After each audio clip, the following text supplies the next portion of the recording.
The Assessment Protocol. Chief Biologist Zorn's 6 appendages moved with practiced precision across the laboratory's control panel. Each of his 3 compound eyes focused on different sections of data streaming across the holographic displays. Behind him, the 5 other members of the Tsiltani Biological Assessment Unit waited in respectful silence. "The preliminary scans are complete," Zorn announced, his vocal sacs pulsating with the formal tones of scientific declaration. "We can now begin our detailed analysis of species designation, TEX 1138, locally known as humans." The laboratory orbited Earth at a discrete distance, cloaked from the primitive detection systems of the planet below. The Galactic Confederacy had strict protocols for assessing newly discovered intelligent species, and the Tsiltani were their foremost experts in biological evaluation. "Display genetic sequence overview," Zorn commanded. The central hologram shifted to show spiraling strands of human DNA, rotating slowly in 3 dimensions. Colored highlights pulsed at various points along the sequence. "Interesting," murmured secondary biologist Vela, her slender form gliding forward. Her species had evolved in low gravity, giving her movements an ethereal quality. "Their genetic structure appears chaotic." "Precisely what concerns me," Zorn replied. "Computer, run comparative analysis against the Confederate species database." The system hummed briefly. "Analysis complete. Species TEX 1138 demonstrates 76% higher genetic redundancy than Confederate average. Genetic repair mechanisms exceed standard parameters by 128%. Adaptive mutation rate exceeds Confederate average by 312%. A ripple of unease passed through the assembled aliens. Tertiary engineer Cracks clicked his mandibles nervously. "Those numbers can't be accurate," he chittered. "No species evolves with such inefficient redundancy and survives." "The readings are verified," Zorn replied flatly. "And what we consider inefficient may serve another purpose. Look at these sections." He magnified portions of the display. "These appear to be dormant genetic sequences, but they contain complete instruction sets for alternative biological functions." "Like backup systems?" asked Vela. "More like optional configurations," Zorn said thoughtfully. "It's as if their genetics were designed for rapid adaptation rather than stability." Security Officer Mrek, whose warrior caste rarely participated in scientific discussions, stepped forward. His armored exoskeleton gleamed under the laboratory lights. "Are you suggesting a threat assessment upgrade, Chief Biologist?" he asked, voice rumbling from multiple speech organs. Zorn's appendages fluttered in the Tsiltani equivalent of hesitation. "I'm suggesting we need more data. This species is unusual. Their technology is primitive.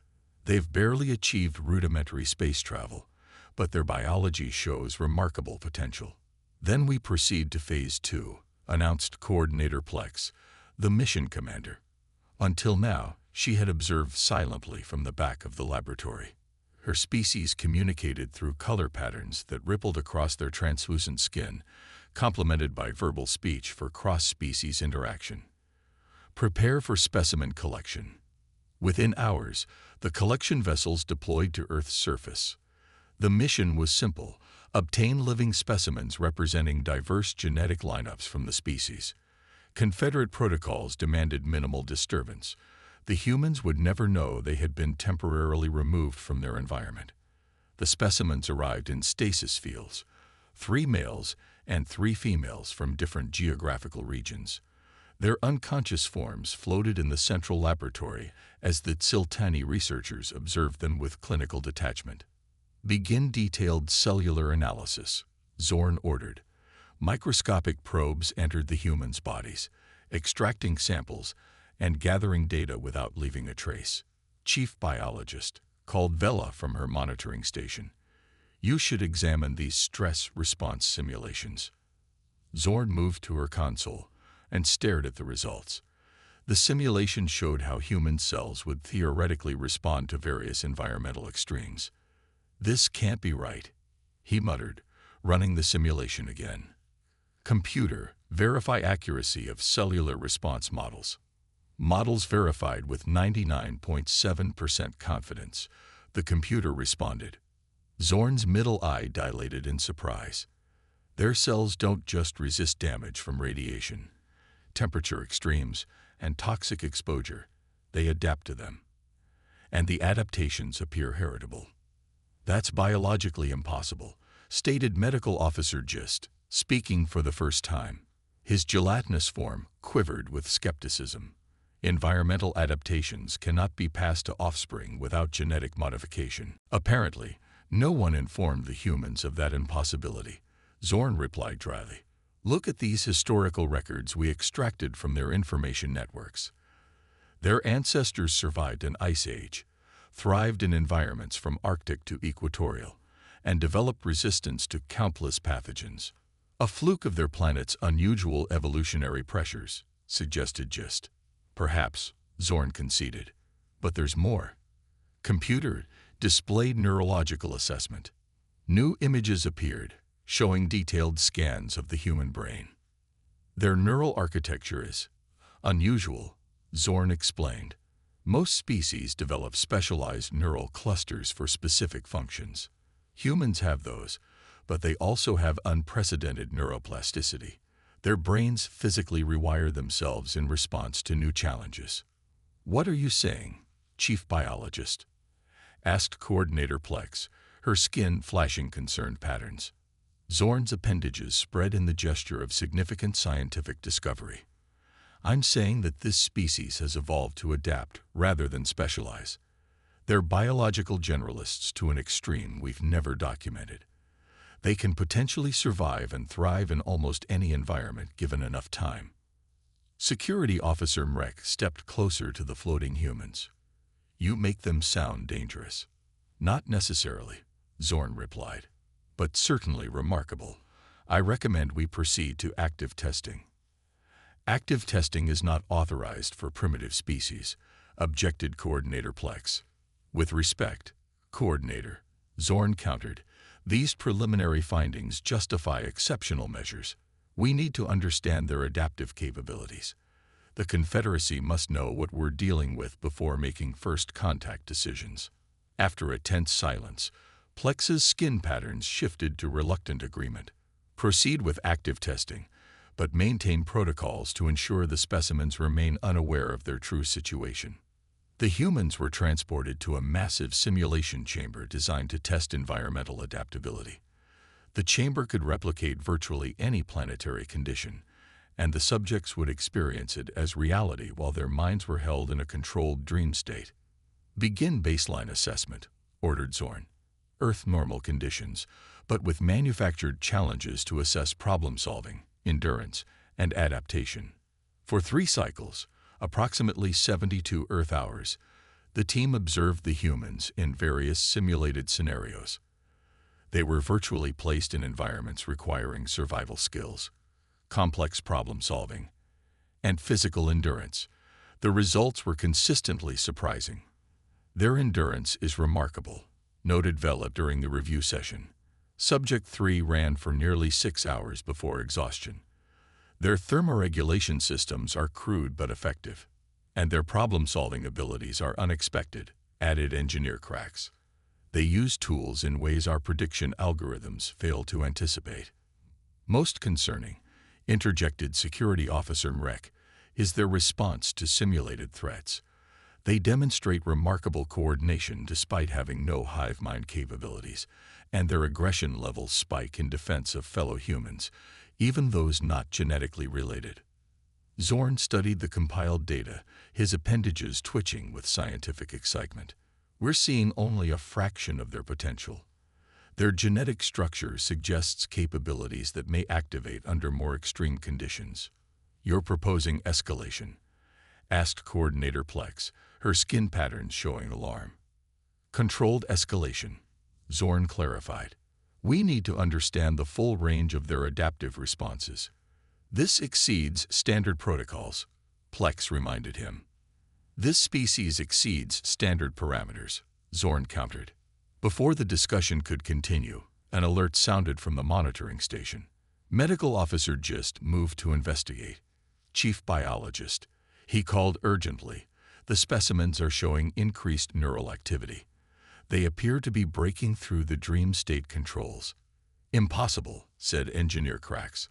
The psychic dampers are calibrated for minds 10 times more powerful than theirs. Zorn rushed to the monitor. Increase sedation levels. Reinforce the dream state parameters. Already implementing, replied Gist. No effect. Their brains are adapting to the interface. They're becoming aware. On the observation screens, the humans had stopped their test activities.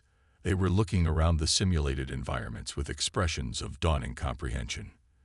They're communicating somehow, reported Vela, monitoring their neural patterns. Brain activity suggests information exchange, but we're detecting no transmission signals. Facial micro-expressions and body language, realized Zorn. They've developed sophisticated nonverbal communication. We overlooked it because it seemed primitive. In the simulation chamber, one of the humans, Subject 2, a female, looked directly at a monitoring sensor as if she could see through it to the observers beyond. Terminate the simulation, ordered Coordinator Plex, her skin now flashing urgent patterns of alarm. Return them to stasis immediately. Implementing emergency protocols, confirmed Engineer Cracks. The simulation environments began to dissolve around the humans. For a moment, they would see the actual chamber before the stasis fields reactivated. Subject 2 reached out and touched the dissolving simulation wall. Her expression wasn't fear, as the Tsiltani expected, but something else, something that caused Zorn's appendages to still in sudden apprehension. It was curiosity and determination. As the stasis fields re-engage, Zorn watched the human's eyes close. But he couldn't shake the feeling that something fundamental had changed, that in those brief moments of awareness, the humans had gained something valuable. Complete memory wipe protocols before returning them, he instructed, and triple the security measures on all specimens. You sound concerned, Chief Biologist, observed Security Officer Mrek. Zorn's appendages fluttered in agitation. We came looking for weaknesses in the species. I'm beginning to worry we may have found something else entirely. In the stasis chambers, the humans floated peacefully, apparently unconscious. But deep in their neural patterns, changes were occurring, adaptations to the alien technologies that had touched their minds. Changes that the Tsiltani monitoring systems, calibrated for known biological responses, failed to detect. The assessment protocol had taken an unexpected turn. And as their ship continued its silent orbit around Earth, none of the Tsiltani researchers realized they were no longer the only ones gathering data. The reversal. Cycle 17 of the assessment mission began with an anomaly. Chief Biologist, you need to see this, called Vela. Her typically fluid movements now sharp with urgency. Subject 4's cellular structure is changing. Zorn hurried to the monitoring station. The male human designated Subject 4 floated in his stasis field, appearing outwardly normal. But the microscopic scans told a different story. Impossible, Zorn muttered, all three eyes widening. His cells are reorganizing at the molecular level. They're adapting to the stasis field's energy signature. Could it be a response to our sampling procedures? Suggested Medical Officer Gist. No, Zorn replied, appendages working rapidly across the controls to enhance the imaging. This is far more sophisticated. The cellular membranes are developing channels specifically calibrated to the quantum frequency of our stasis technology. In simple terms, demanded Coordinator Plex, her skin flashing warning patterns. Zorn turned to face the mission commander. In simple terms, Coordinator, this human is adapting to our technology. Given enough time, his body will become resistant to our stasis field. A heavy silence fell over the laboratory. Check the others, ordered Plex. The scans confirmed Zorn's fears. All 6 humans showed similar adaptations, though at varying rates. Subject 2, the female who had looked directly at the sensor during the simulation breach, was progressing fastest. How is this possible? Asked Engineer Cracks. They have no conscious awareness of the stasis technology. Their bodies shouldn't be able to adapt to something their minds don't comprehend. I think we've been fundamentally misunderstanding human biology, Zorn replied, his scientific excitement now tempered with caution. Their adaptation mechanisms appear to function independently of conscious thought.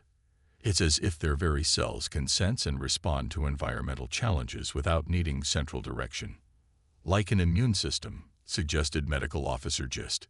Yes, but extended to all biological functions, Zorn agreed, and far more rapid than any immune response we've documented in other species. Security Officer Mrek stepped forward, his armored exoskeleton clicking ominously. This changes the threat assessment. If they can adapt to our containment technology, they could potentially adapt to our weapons as well. Let's not jump to alarming conclusions, cautioned Plex. Chief Biologist, what do you recommend? Zorn's appendages fluttered in the gesture of scientific dilemma. We need more data, but our current methods are clearly insufficient. I propose we wake one specimen, in a controlled environment, and attempt direct communication. Absolutely not, Mrek objected. Confederate protocols explicitly forbid conscious contact with pre-spacefaring species. These are exceptional circumstances, argued Zorn. We're observing biological capabilities that could fundamentally change how the Confederacy approaches this species. Direct interaction may be our only path to understanding. After heated debate, a compromise was reached. They would wake Subject 2, who showed the most advanced adaptation, but maintain the illusion that she was still in a simulation. The environment would be carefully controlled, and Zorn would appear as a virtual construct, rather than in his true Siltani form. The chamber was prepared. It resembled an Earth hospital room, constructed from the human's own media references. Subject 2 was removed from stasis and placed on the examination bed, with monitoring devices disguised as human medical equipment. Beginning consciousness induction, announced Medical Officer Gist. Neural patterns stabilizing. Awareness returning. Subject 2's eyes opened. She blinked several times, then focused on the ceiling. Her vital signs showed increased alertness, but no panic. Zorn activated the communication interface. His actual form remained in the observation booth, but within the chamber, a holographic human doctor appeared. Hello, the hologram said, using Earth's most common language. How are you feeling? Subject 2 studied the hologram with surprising intensity. Like I've been drugged, she replied after a moment. Where am I? You're in a medical facility, Zorn replied through the hologram. You experienced an unusual medical event, and we're monitoring your condition.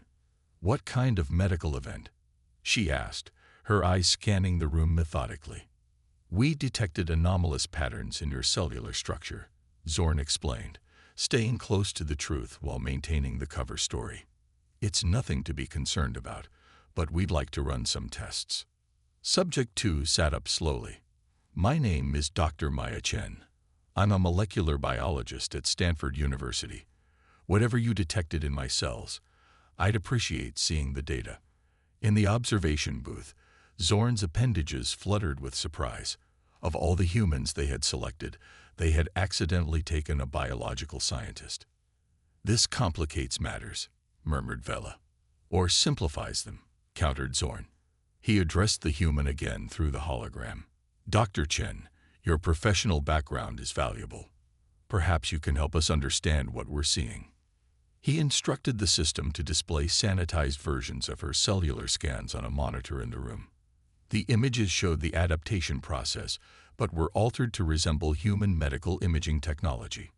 Dr. Chen studied the scans with professional composure. These can't be right, she said finally. These cellular structures don't match any known human biology. That's what concerns us, replied Zorn. They appeared after your incident. What incident? She pressed. I remember being in my lab. Then, something else. A different place. Not here. Her brow furrowed. There were tests, challenges. In the observation booth, Gist quickly checked the memory wipe protocols. She shouldn't remember the simulations, he said with alarm. The memory suppression was complete. Apparently not, replied Zorn grimly. In the chamber, Dr. Chen's expression suddenly changed. She looked directly at the holographic doctor with newfound intensity. This isn't real, she stated flatly. You're not real. I assure you, began Zorn through the hologram. No, interrupted Dr. Chen. Your projection has a quantum signature. I can see it. She gestured to her eyes. Right here. My visual processing has changed. I can see frequencies I couldn't before. Stunned silence filled the observation booth. Impossible, whispered Engineer Cracks. Human vision cannot detect quantum signatures. Unless it adapted to do exactly that, replied Zorn, scientific awe temporarily overriding concern. Remember the cellular changes. They weren't just responding to the stasis field. They were reorganizing her entire sensory system. In the chamber, Dr. Chen stood up. Whoever you are, I know you can hear me. The real you. I don't know what you want or why you took us, but I'm not your test subject anymore. She walked to the wall and placed her hand on it. To the observer's shock, the material, designed to withstand forces far beyond human strength, began to change color around her fingers. Her body chemistry is altering the molecular structure of the wall compound, reported Vela, checking the sensors. This is beyond adaptation. It's manipulation. Security Protocol Alpha, barked Mrek. Reactivate stasis field immediately. The emergency stasis field engage. Dr. Chen froze in mid-motion, a look of determination still fixed on her face. Full facility lockdown, ordered Coordinator Plex, her skin now pulsing with emergency patterns. All specimens to be placed in isolated containment. Prepare the ship for emergency departure from Earth orbit. As alarms blared throughout the research vessel, Zorn continued to stare at the frozen form of Dr. Chen. It's too late, he said quietly. What do you mean? Demanded Plex. Look at the cellular scans, Zorn replied, bringing up the latest data. The adaptation process is continuing even within the enhanced stasis field. It's just slower. And look at her neural activity. It hasn't stopped. Somehow, she remains conscious. That defies every principle of stasis technology, objected Engineer Cracks. As does everything else we've observed about these humans, replied Zorn. We came to study them, but I fear we've accelerated something that was already present in their biology. A potential for adaptation so profound it borders on the impossible. A new alarm suddenly blared. Security breach in Containment Section 3. Announced the ship's computer. Specimen containment failure. Security feeds showed Subject 3, a male human, free of his stasis field and moving through the corridor with surprising purpose. How did he escape? Demanded Mrek. Unknown, replied the computer. Stasis field integrity was at 100% until it suddenly failed. They're communicating somehow, realized Zorn. Subject 2, Dr. Chen. She's transmitting information to the others. Telepathy? Asked Vela incredulously. Humans have no such capability. Not telepathy, replied Zorn. Something else. A method we don't understand. More alarms sounded as Subjects 1 and 5 also broke containment.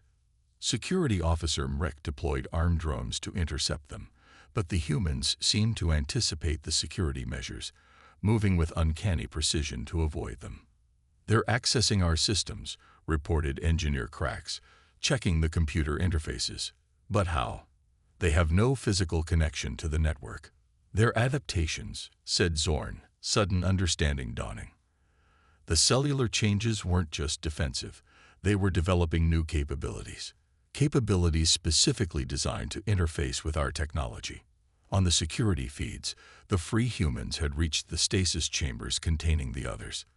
They disabled the fields with surprising ease and reunited as a group of 6. We need to communicate with them, Zorn urged. This situation has evolved beyond containment protocols. Agreed, said Coordinator Plex unexpectedly. Security measures have failed. Our only option is negotiation. Zorn activated the ship-wide communication system. Humans, he said, no longer bothering with the holographic disguise. This is Chief Biologist Zorn of the Galactic Confederacy research vessel Inquirer. We apologize for the manner of our interaction. We mean you no harm. The humans paused, looking at the nearest communication node. Dr. Chen stepped forward. We know, she replied simply. We've accessed your database. We understand your mission and your protocols. Then you know we intended to return you safely to Earth, with no memory of this encounter, said Zorn. Yes, she acknowledged. But things have changed. We've changed. How is this possible? Asked Zorn, scientific curiosity momentarily overriding protocol. How did you adapt so rapidly to our technology? We've always adapted, replied Dr. Chen. It's what humans do. But you accelerated the process by exposing us to new stimuli. Your technology, your energy fields, your tests. You created the perfect conditions for rapid evolution. What do you want? Asked Coordinator Plex, taking over the communication. To go home, Dr. Chen replied. But not as we were. What's happened to us cannot be undone. We've evolved beyond our previous limitations. You understand why this concerns us, said Plex carefully. Your species now possesses capabilities that were meant to develop naturally over thousands of years, if at all. We understand, acknowledged Dr. Chen, which is why we're offering an exchange. Let us return to Earth, and we'll share what we've learned about your civilization. We'll help prepare humanity for eventual contact with the Confederacy. In the command center, the Tsiltani team exchanged uncertain glances. We have little choice, Zorn pointed out. They've already demonstrated they can overcome our containment technologies. Attempting to keep them by force would only escalate the situation. But returning them to Earth with their new abilities and knowledge violates every Confederate protocol for pre-contact species, objected Mrek. I believe that threshold was crossed the moment we took them, replied Zorn. We must adapt to the new reality, just as they have. After tense deliberation, Coordinator Plex made her decision. We will return you to Earth, she informed the humans. But we request ongoing communication. Your species will eventually join the galactic community, but a gradual introduction would be preferable to sudden revelation. Agreed, said Dr. Chen. We'll establish a secure communication protocol, and we'll help prepare Earth for the knowledge that we're not alone in the universe. As the research vessel prepared to return the humans to their collection points, Zorn met with Dr. Chen in a neutral meeting chamber. They studied each other with mutual scientific curiosity. The six-limbed, three-eyed alien and the human whose biology had proven far more remarkable than anyone had anticipated. I must know, said Zorn finally. Did you plan this? Did you somehow sense our presence and allow yourselves to be taken? Dr. Chen smiled. No, we were as surprised as you were, but that's the beauty of human adaptation. We don't need to plan for every contingency. We simply need the capacity to respond to whatever comes. A dangerous ability, observed Zorn. Only if you make yourselves our adversaries, replied Dr. Chen.